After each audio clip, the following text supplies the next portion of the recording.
Assalamualaikum warahmatullahi wabarakatuh. Salam sehat.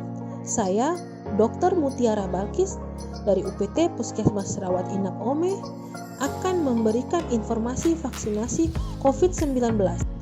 Informasi vaksinasi COVID-19 UPT Puskesmas Rawat Inap Ome. 1. Vaksin adalah produk biologi yang berisi antigen berupa mikroorganisme yang sudah mati atau masih hidup yang dilemahkan, masih utuh atau bagiannya, atau berupa toksin mikroorganisme yang telah diolah menjadi toksoid atau protein rekombinan yang ditambahkan dengan zat lainnya yang bila diberikan kepada seseorang akan menimbulkan kekebalan spesifik secara aktif terhadap penyakit tertentu. 2. Vaksinasi adalah pemberian vaksin yang khusus diberikan dalam rangka menimbulkan atau meningkatkan kekebalan seseorang secara aktif terhadap suatu penyakit sehingga apabila suatu saat terpajan dengan penyakit tersebut tidak akan sakit atau hanya sakit ringan dan tidak menjadi sumber penularan. 3. Imunisasi adalah suatu upaya pembentukan kekebalan tubuh seseorang terhadap suatu penyakit sehingga suatu saat terkena penyakit yang sama tidak akan sakit atau hanya mengalami gejala ringan. 4. Apakah vaksin COVID-19 adalah obat? Vaksin bukanlah obat. Vaksin mendorong pembentukan kekebalan tubuh yang spesifik pada penyakit COVID-19 agar terhindar dari tertular ataupun kemungkinan sakit berat. Maka, sebelum dan sesudah kita diberikan vaksin, upaya perlindungan yang bisa kita lakukan adalah disiplin 3M. Memakai masker dengan benar, menjaga jarak dan jauhi kerumunan, serta mencuci tangan dengan air mengalir dan sabun. Semua dilakukan untuk kepentingan diri kita sendiri dan orang-orang yang kita sayangi. 5.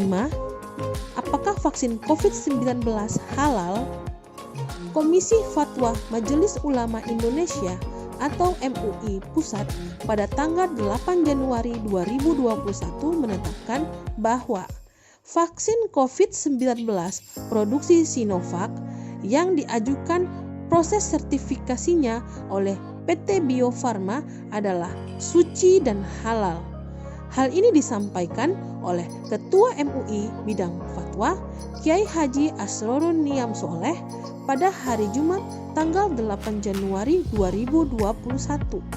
Jadi, kita tidak perlu meragukan kehalalan dan kesucian vaksin COVID-19 produksi Sinovac karena sudah disertifikasi oleh lembaga MUI. 6. Tujuan vaksinasi adalah mengurangi transmisi atau penularan COVID-19, menurunkan angka kesakitan dan kematian akibat COVID-19, melindungi masyarakat dari COVID-19 agar tetap produktif secara sosial dan ekonomi. 7. Dilansir dari Kementerian Kesehatan Republik Indonesia, herd immunity atau kekebalan kelompok atau komunitas adalah keadaan saat sebagian besar masyarakat terlindungi atau kebal terhadap penularan penyakit tertentu.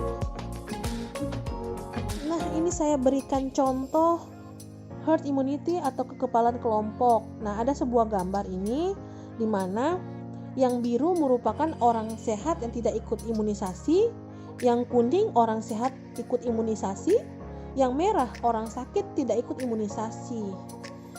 Apabila dalam sebuah kelompok atau lingkungan terdapat orang yang menderita sakit dan orang sehat namun tidak imunisasi, maka orang tersebut dapat mudah terjangkit atau terserang penyakit karena penyakitnya akan menyebar dengan cepat pada orang-orang di sekitar yang tidak mengikuti imunisasi karena tidak ada kekebalan tubuhnya.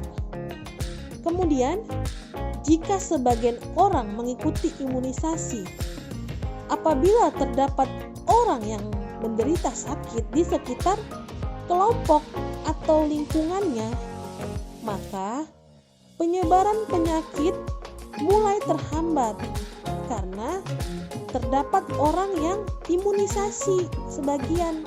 Nah, orang-orang yang imunisasi itu dia akan membentuk kekebalan tubuh sehingga tidak mudah untuk terserang penyakit.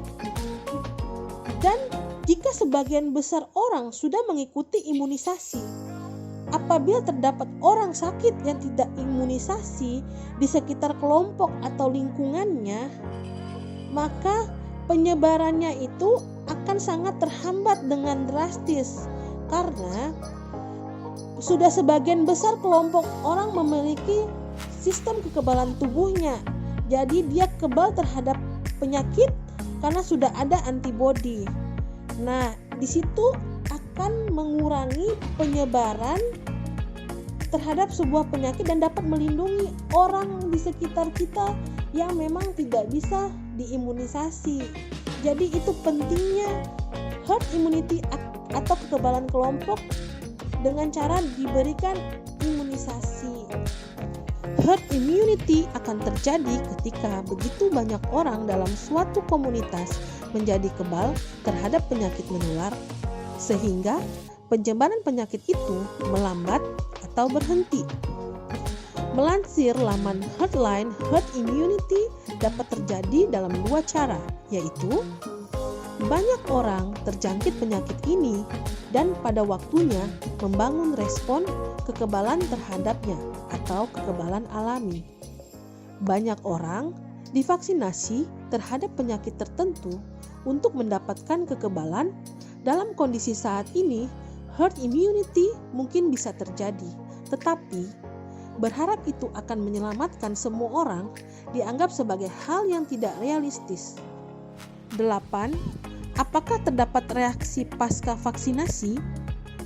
Reaksi pasca vaksinasi yang timbul dapat beragam. Pada umumnya ringan dan bersifat sementara dan tidak selalu ada, serta tergantung pada kondisi tubuh. Reaksi pasca vaksinasi ringan seperti demam dan nyeri otot atau ruam-ruam pada bekas suntikan adalah hal yang wajar, namun tetap perlu dimonitor. Manfaat vaksin jauh lebih besar dibandingkan resiko sakit karena terinfeksi bila tidak divaksin. Syukur dofu-dofu, terima kasih. Ahu segogahu, gema munara, setanggung jawab, mone moe moe. Kesehatan adalah kebutuhan dan tanggung jawab kita bersama. Wassalamualaikum warahmatullahi wabarakatuh.